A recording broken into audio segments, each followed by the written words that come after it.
மின்வாரியத்தின் நிலை குறித்து செய்தியாளர் சந்திப்பில் வெள்ளை அறிக்கை வெளியிட்டார் மின்சாரத்துறை அமைச்சர் நிர்மல்குமார். அதில் மின்வாரியத்துக்கு 2,47,310 கோடி ரூபாய் கடன் இருப்பதாக தெரிவிக்கப்பட்டுள்ளது. 2021-2026 வரை மின்வாரிய செலவு ரூபாய் 5.32 லட்சம் கோடி. 2021 முதல் 2026 வரை மின்வாரிய வருமானம் ரூபாய் 4.97 லட்சம் கோடி. 2021 முதல் 2026 வரை மின்வாரிய பற்றாக்குறை ரூபாய் 34,447 கோடி என்று தெரிவிக்கப்பட்டுள்ளது. 2001ஆம் ஆண்டில் 2006ஆம் ஆண்டு வரைக்கும் ரெவன்யூ 59,000 கோடி, செலவினங்கள் 67,000 கோடி அளவுக்கு இருந்திருக்கு. நம்மளுடைய நெகட்டிவ், அதாவது அதில் உள்ள கேப் வந்து பார்த்தீங்கன்னா 8,355 கோடி. ஸோ ஒவ்வொரு ஆண்டும் அதே இதில் 2006, 2021ஆம் ஆண்டு, 2011ஆம் ஆண்டுகள் வரைக்கும் 92,734 கோடியாக இருந்த ரெவன்யூ. அதே நேரத்தில் எக்ஸ்பெண்டிச்சர் பார்த்தீங்கன்னா 1,28,000 கோடியாக இருக்குது. அந்த பீரியடில் ரெவன்யூ இன்க்ரீஸ்க்கு முக்கியமான ஒரு காரணம் அந்த டைம் டேரிஃப் ரிவிஷனும் நடந்துச்சு. ஸோ எப்போல்லாம் நீங்கள் ரெவன்யூ ஹைக் ஆகிறத பார்த்தீங்கன்னா டேரிஃப் ரிவிஷன்லையும் அந்த ஹைக் நடந்திருக்கு.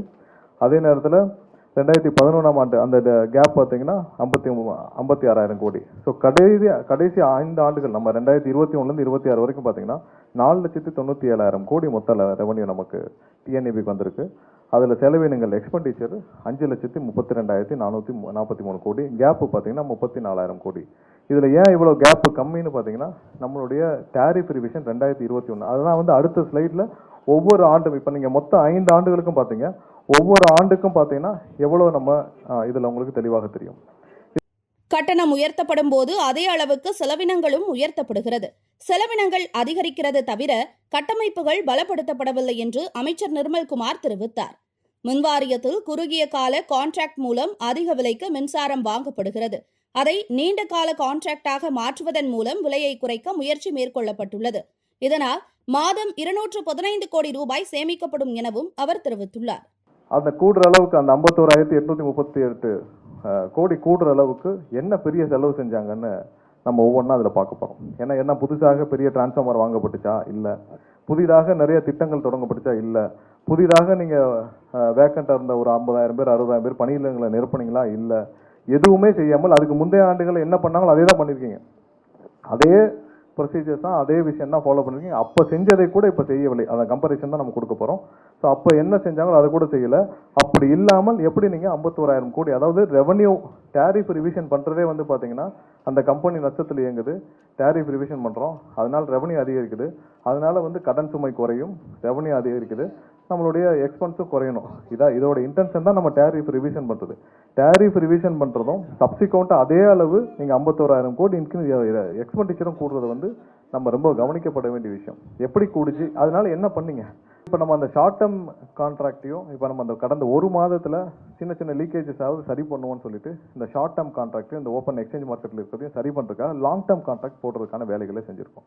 ஸோ அதன் மூலமாக நம்ம பார்த்தீங்கன்னா இப்போ ₹8.91 இருக்கிறத வந்து நம்ம லாங் டேர்ம் கான்ட்ராக்ட் போட்டு ₹6, அதாவது செவரல் இந்த 2வது பிளாக்ல உங்களுக்கு தெரியும் 1000 மெகாவாட்டு நம்ம வந்து ₹6 இந்த மாதிரி மாற்றி வாங்க முயற்சிகளை செய்துட்டு வரோம்.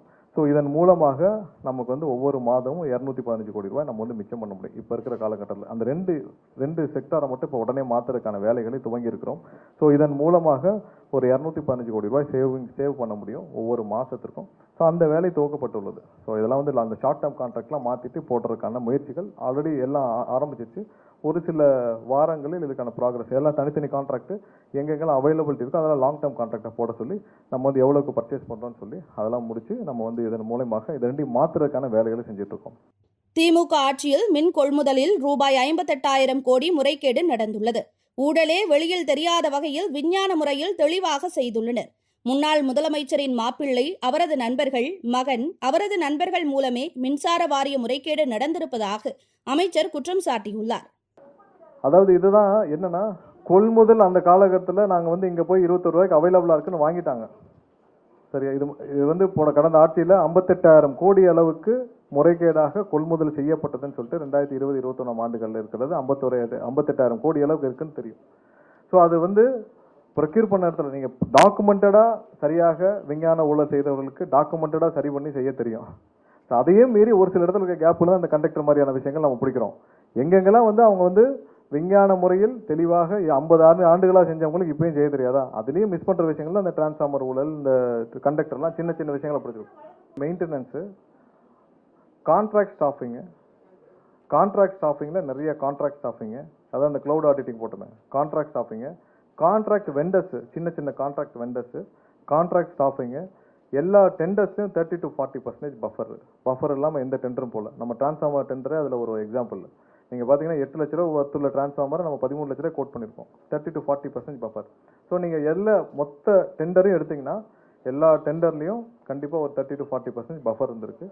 கான்ட்ராக்ட் எம்ப்ளாயிஸ் எவ்வளோ பேர் இருந்தாங்க? ரெக்கார்டே இல்லை. அப்போ ரெக்கார்டே இல்லாமல் க்ளவுட் ஆடிட்டிங்னு ஒரு டீம்ட்டு தான் ரெக்கார்டு இருக்கும், நம்மகிட்ட கிடையாது.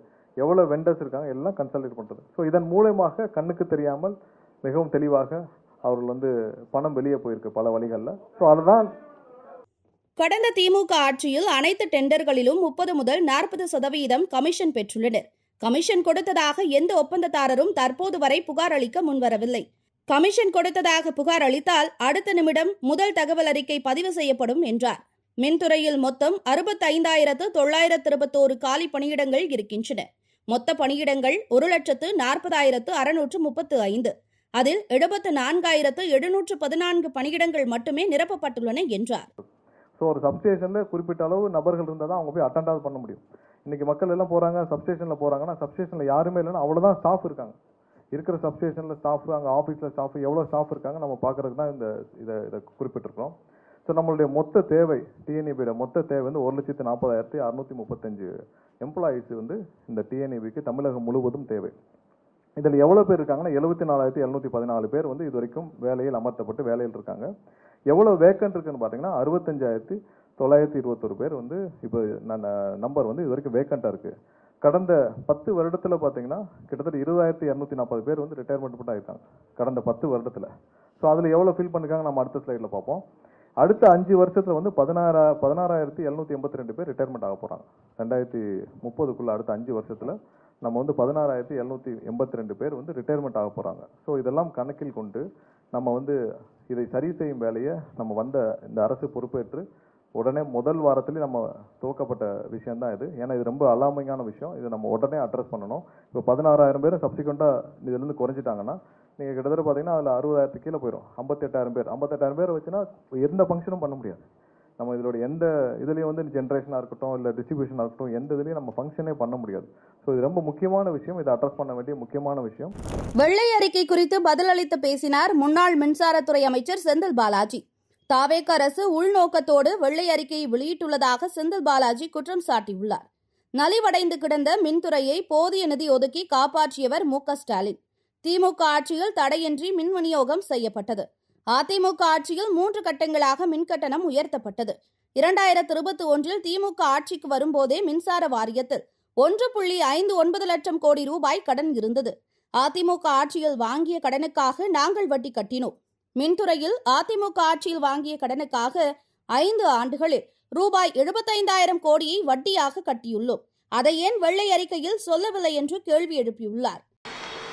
கடந்த 5 ஆண்டுகளில் திராவிட மாடல் அரசு நடத்திய எங்களுடைய கழகத் தலைவர் மாண்புமிகு தளபதி அவர்கள் நலிவடைந்த மின்சாரத்துறையை மேம்படுத்த வேண்டும், பல முன்னெடுப்புகளை எடுத்து தமிழ்நாட்டினுடைய மின் உற்பத்தியை அதிகரிக்க வேண்டும், உற்பத்தி அதிகரிப்புக்கு ஏற்ப மின் கட்டமைப்பு பணிகளை அதிகமாக மேற்கொள்ள வேண்டும், எந்த இடங்களிலும் சிறு தடங்கள் இல்லாமல் சீரான மின் விநியோகம் வழங்கப்பட வேண்டும் என்று தொடர்ந்து ஆய்வுக் கூட்டங்களை நடத்தி பல்வேறு உத்தரவுகளை வழங்கி அதற்கான நிதிகளையும் அரசின் மூலமாக கொடுத்து ஒரு நலிவடைந்த மின்சாரத்துறையை காப்பாற்றியவர் எங்களுடைய கழகத் தலைவர் மாண்புமிகு தளபதி அவர்கள். நிச்சயமாக என்னால் அறுதியிட்டு சொல்ல முடியும், கடந்த 5 ஆண்டுகளில் எங்களுடைய கழகத் தலைவர் மாண்புமிகு முதலமைச்சராக இருந்து தமிழ்நாடு அரசினுடைய நிதிகளை மின்வாரியத்திற்கு வழங்காமல் இருந்திருந்தால் நிச்சயமாக மின்வாரியம் பல்வேறு காலகட்டங்களில் பல்வேறு இன்னல்களை சந்தித்திருக்கும். முழுமையாக தொடர்ந்து கண்காணித்து தன்னுடைய துறையைப் போல மின்துறையை கடந்த 5 ஆண்டுகளில் நிதிகளை கொடுத்து தமிழ்நாட்டு மக்களுக்கு எந்தவித பாதிப்புகளும் இல்லாமல் சீரான மின் விநியோகத்திற்கு வித்திட்டவர் மாண்புமிகு தளபதி அவர்கள். 2021 ஆண்டு ஆட்சி பொறுப்பை எங்களுடைய முதலமைச்சர்கள் ஏற்ற பொழுது தமிழ்நாடு மின்சார வாரியத்தினுடைய ஒட்டுமொத்த கடன் 1,59,731 கோடி. 1,59,731 கோடி. ஒரு வருஷத்துக்கு நான் அப்பவே சட்டமன்றத்தில் சொன்னேன், 1,59,000 கோடி கடன் இருக்கு. ஒரு வருஷத்துக்கு ஏறத்தாழ 15,000 கோடி மின்சார வாரியம் வட்டி மட்டும் செலுத்துது அப்படின்னு சொல்லி சொன்னேன். இப்ப 5 வருஷத்துக்கு மின்சார வாரியம் இந்த 1,59,000 கோடி வட்டி கட்டியிருந்தா எவ்வளவு வரும்னு கணக்கு பாருங்க. ஒரு வருஷத்துக்கு 15,000 கோடினா 5 வருஷத்துக்கு 75,000 கோடி வட்டி மட்டும் கட்டியிருக்குன்னு. இது நாங்க வாங்கின கடனுக்கல்ல, இதற்கு முன்பா இருந்த கடனுக்கு செலுத்திய வட்டி. அப்ப எவ்வளவு 5 வருஷத்துல வட்டி கட்டணும் அப்படிங்கறத அந்த வெள்ளை அறிக்கையில இப்போதைய அமைச்சர் வெளியிட்டு இருந்தாருன்னா உங்களுக்கும் தெரிஞ்சிருக்கும், எங்களுக்கும் தெரிஞ்சிருக்கும், நாட்டு மக்களுக்கும் தெரிஞ்சிருக்கும். அதை அவங்க சொல்ல அதுல மறைச்சிருக்காங்க, சொல்லல. அதிமுக ஆட்சி காலத்தில் 13.5% வட்டிக்கு பல்வேறு வங்கிகளில் கடன் வாங்கப்பட்டிருந்தது. அதையெல்லாம் சீர்படுத்தி 9.5% வட்டி என்ற அளவிற்கு குறைக்கப்பட்டது. இதன் மூலம் ஆண்டுக்கு 1,200 முதல் 1,500 கோடி ரூபாய் சேமிக்கப்பட்டது. அதேபோல ஃப்ளை ஆஷ் விற்பனை ஆண்டுக்கு 90 கோடி ரூபாய் என்றிருந்ததை ஆண்டுக்கு 160 கோடி ரூபாய் என்ற அளவிற்கு வருவாய் உயர்த்தப்பட்டது.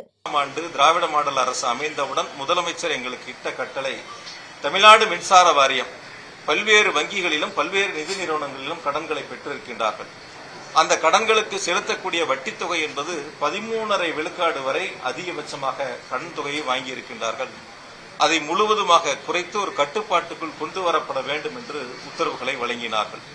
அப்படி கடந்த காலங்களில் எந்தெந்த வங்கிகள் நிதி நிறுவனங்களில் 13.5% வரை வட்டிகளுக்காக நிதிகள் பெறப்பட்டதோ அதையெல்லாம் அவரிடத்திலே பேசி ஒத்துக்கொள்ளாத இடத்திலே அந்த தொகையை நாங்கள் கட்டி மீதம் இருக்கக்கூடிய வங்கிகளில் நிதி நிறுவனங்களை கடனை பெறக்கூடிய ஒரு சூழலை உருவாக்கினோம். அதிகபட்சம் தமிழ்நாடு மின்சார வாரியத்தினுடைய கடன் வட்டி தொகை என்பது 9.5 விழுக்காட்டிற்குள் முழுமையாக கட்டுப்படுத்தி கொண்டு வரப்பட்டன.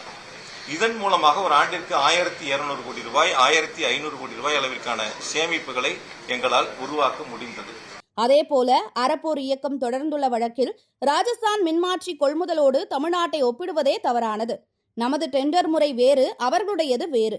நாம் 25 ஆண்டுகள் நிலைத்திருக்கக்கூடிய தரமான மின்மாற்றிகளை வாங்குகிறோம். ஆனால் அவர்களுடைய மின்மாற்றி வாழ்நாள் 16 ஆண்டுகள்தான். அதேபோல 5 ஆண்டுகள் மெயின்டெனன்ஸ் அந்நிறுவனங்களின் பொறுப்பு. அதற்காக நாம் 5% நிதியை பிடித்தம் செய்து வைத்துள்ளோம்.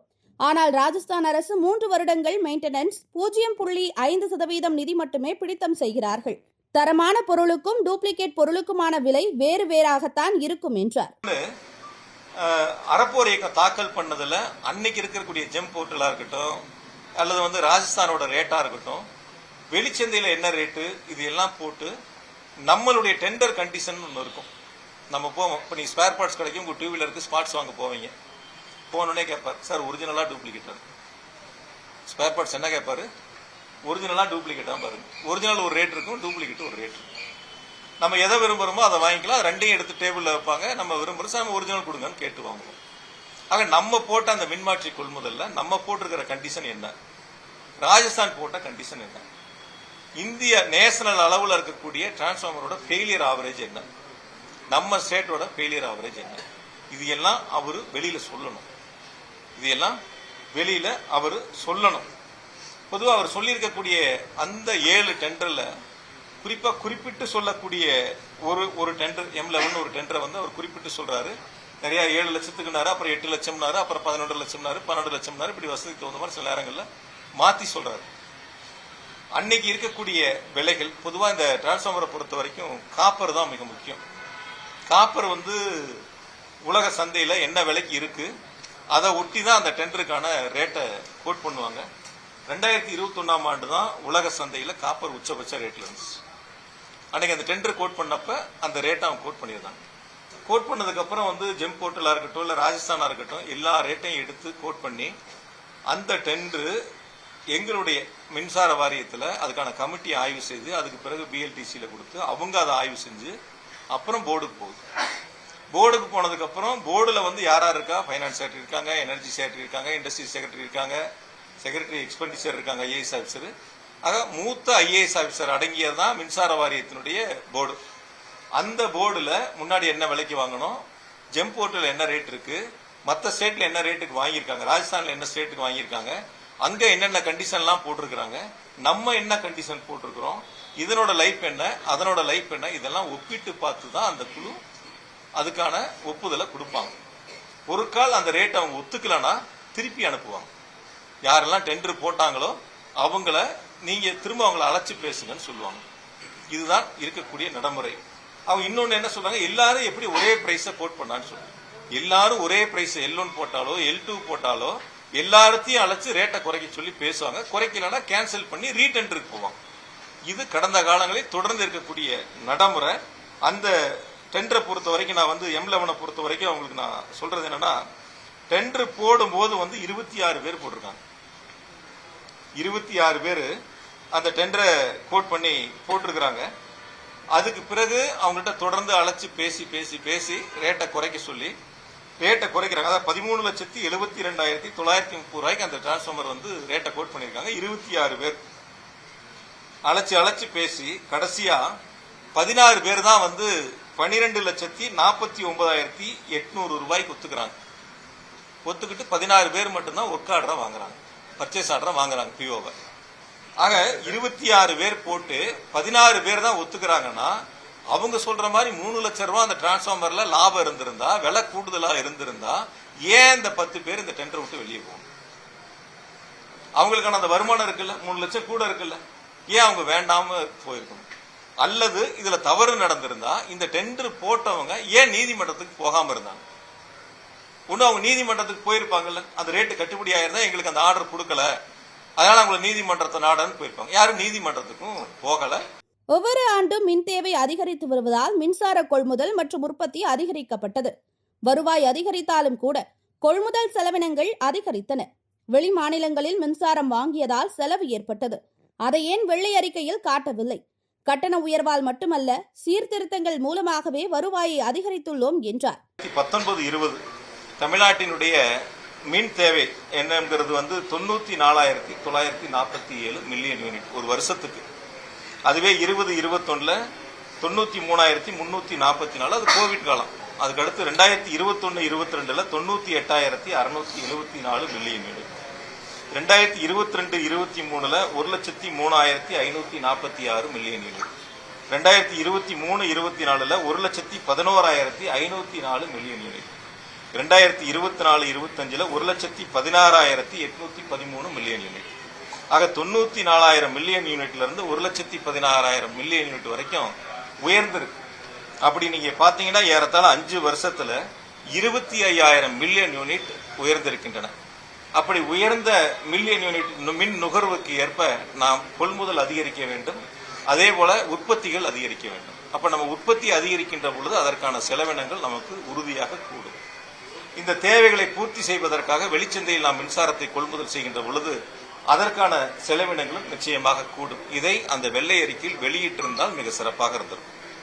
எவ்வளவு வருமானம் வந்துச்சுன்னு காட்டினவங்க, எவ்வளவு செலவு வந்துச்சுன்னு காட்டினவங்க, எந்தெந்த வகையில் அந்த வருமானங்கள் வந்துச்சு, எந்தெந்த வகையில் அந்த செலவினங்கள் ஏற்பட்டது, இது வெள்ளை அறிக்கையில் இருந்திருந்தா மிக சிறப்பாக இருந்திருக்கும். அதை தவிர்த்து அவர்களுக்கு வசதியாக மக்களிடத்தில் ஒரு மாற்று கருத்தை முன்வைக்க வேண்டும் என்ற நோக்கத்தோடு அந்த வெள்ளை அறிக்கை தயாரிக்கப்பட்டிருக்கின்றன. மேலும் முதல்வர் விஜய் நேற்று பணியாணை வழங்கியவர்கள் எல்லாருமே திமுக ஆட்சியில் தேர்வு செய்யப்பட்டவர்கள்தான். ஏதோ இந்த 40 நாளில் அறிவிப்பு வெளியிட்டு தேர்வு நடத்தி முடிவுகள் அறிவித்து தேர்வு செய்யப்பட்டது போல வெளிப்படையாக தேர்வு நடந்தது என ரீல்ஸ் வெளியிடப்படுகிறது என்றும் குற்றம் சாட்டினார். ஏஇ போஸ்ட், ஏஏஓ போஸ்ட் எல்லாம் எடுத்து ஏறத்தாழ ஒரு 401 பேர்த்துக்கு இன்றைய மின்துறை அமைச்சர், இன்றைய முதலமைச்சர் அவருடைய வச்சு அவர்களுக்கான பணியாணைகள் கொடுத்தாங்க. நான் உங்க மூலியமா ஒன்னே மின்துறை அமைச்சர்கிட்ட கேட்டுக்கிறேன். இது தாவேக அரசனுடைய மின்துறை அமைச்சர்கிட்ட, இந்த ஆட்சி பொறுப்பேற்ற 40 நாளைக்குள்ள இந்த மின்சார வாரியம் டிஎன்பிசிக்கு ஒரு லெட்டர் எழுதி இவ்வளவு போஸ்ட் எங்களுக்கு காலியா இருக்கு, நீங்க தேர்வு பண்ணி கொடுங்கன்னு அனுப்பி, இந்த 40 நாட்களுக்குள்ள டிஎன்பிசி அவங்களுக்கு எக்ஸாம் வச்சு அந்த ரிசல்ட் கொடுத்து தேர்வு பண்ணி அந்த பட்டியலை மின் வாரியத்துக்கு கொடுத்து நேற்று ஆணைகள் கொடுத்தாங்களான்னு ஒரு கேள்வி மட்டும் வைக்கிறேன். இந்த 40 நாட்களுக்குள்ள இது நடந்திருந்ததுன்னா அவங்க பெருமையோட சொல்லலாம். அதுல அந்த ஒயிட் பேப்பர் ரிலீஸ் பண்ணும்போது ஒரு கருத்து சொன்னார், இது ஏதோ வந்து அவங்க ஒரு பைசா செலவு இல்லாம ரொம்ப வெளிப்படைத்தன்மையோட கொடுத்தோம் அப்படின்னு சொல்லிட்டு முந்தைய ஆட்சியில் 5 பேர் 10 பேரை அழைச்சி பேசுவாங்க, ஏதோ பேசுவாங்கலாம் சொல்லி சொன்னாரு. இந்த டிஎன்பிசியில யார் அப்ளிகேஷன் போட்டா, யார் எக்ஸாம் எழுதுனா, யாருக்கு ரிசல்ட் வந்துச்சு, யாருக்கு அப்பாயின்மெண்ட் வந்துச்சுன்னு தெரியாது. பொதுவாக மின்சார வாரியம் பொதுவாக டிஎன்பிசியிலிருந்து வரக்கூடியது என்னன்னா, அந்த தேர்வு செய்யப்பட்டவங்களுடைய பட்டியல் சம்பந்தப்பட்ட துறைக்கு வரும். அந்த துறையில என்ன செய்வாங்கன்னா அவங்களுக்கு அந்த போஸ்டிங் போடுவாங்க. எந்த இடங்களுக்கு போஸ்டிங் போடுவாங்க, நியரஸ்ட் அவங்களுக்கு எங்க இருக்க பணியிடங்கள் அந்த போஸ்டிங் போடுவாங்க. அது மட்டும்தான் அந்த துறையினுடைய வேலை. இது கூட தெரியாம ஒரு மின்துறை அமைச்சர் வந்து சொல்றாரு 5 பேர் 10 பேர் அழைச்சி பேசுவாங்க. இந்த அவர் வெளியிட்ட அந்த ஆணைகள் கொடுக்கப்பட்ட 401 போஸ்டும் கடந்த ஆகஸ்ட்ல எக்ஸாம் வச்சு, கடந்த ஆகஸ்ட் மாசம் எக்ஸாம் வச்சு தேர்வு செய்யப்பட்டு நேற்று அதுக்கான ஆணைகளை கொடுத்திருக்காங்க. இப்ப தேர்தல் இல்லாம இருந்தா நாங்களே எங்க முதலமைச்சர் வச்சு அந்த ஆணைகளை நாங்க கொடுத்திருக்கோம். அதை வந்து ஏதோ அவங்களே வந்து டிஎன்பிசிக்கு அனுப்பிச்சு அவங்களே வெளிப்படைத்தன்மையோடு எடுத்ததை போல அவங்களே வந்து எந்த விதமான இது இல்லாம ரீல்ஸ் வரைக்கும் அந்த லெவலுக்கு அவங்க எடுத்துட்டு போயிருக்காங்க. முதல்ல அவர் கொஞ்சம் உணரணும், அதாவது யதார்த்த நிலையை உணரணும். எந்த அரசியல் நடந்துச்சு, எப்படி நடந்துச்சு, அது எப்ப நடந்துச்சு, இப்ப நம்ம அதை எப்படி கொடுக்கறோம் அப்படிங்கறத கொஞ்சம் ஒத்துக்கணும். அவங்க நாங்க ஒத்துக்கிறோம், போன ஆட்சியில் என்னெல்லாம் நடந்துச்சு, முந்தைய அதிமுக ஆட்சியில நாங்க என்னெல்லாம் செஞ்சிருக்கோம், இந்த ஒப்பீடுகளை சொல்றோம். அந்த ஒற்றுக்கொள்ளக்கூடிய யதார்த்த மனநிலை இந்த மின்துறை அமைச்சர்கிட்ட வேணும். அது இருக்கும் நான் எதிர்பார்க்கிறேன். திமுக தலைவரின் தேர்தல் தோல்வி குறித்து கேலி செய்யும் வகையில் எங்க உங்க அப்பாவை காணோம் என முதல்வர் விஜய் சட்டப்பேரவையில் குட்டிக்கதை ஒன்று கூறியிருந்தார். திருமண விழா ஒன்றில் இதற்கு பதிலளித்து பேசியுள்ள மு.க. ஸ்டாலின், என்ன சட்டமன்றத்தில் தேடாமல் மக்கள் மனதில் தேடுங்கள் என்றார். ஆனால் சட்டமன்றத்தில் முதலமைச்சராக என்ன பதில் சொன்னார்? எங்கே காணும், உங்க அப்பாவை காணும், இதை சொல்லி இருக்கிறார். அப்போ அங்க தேடாதீங்க, மக்கள் மனசை பயிற்சி.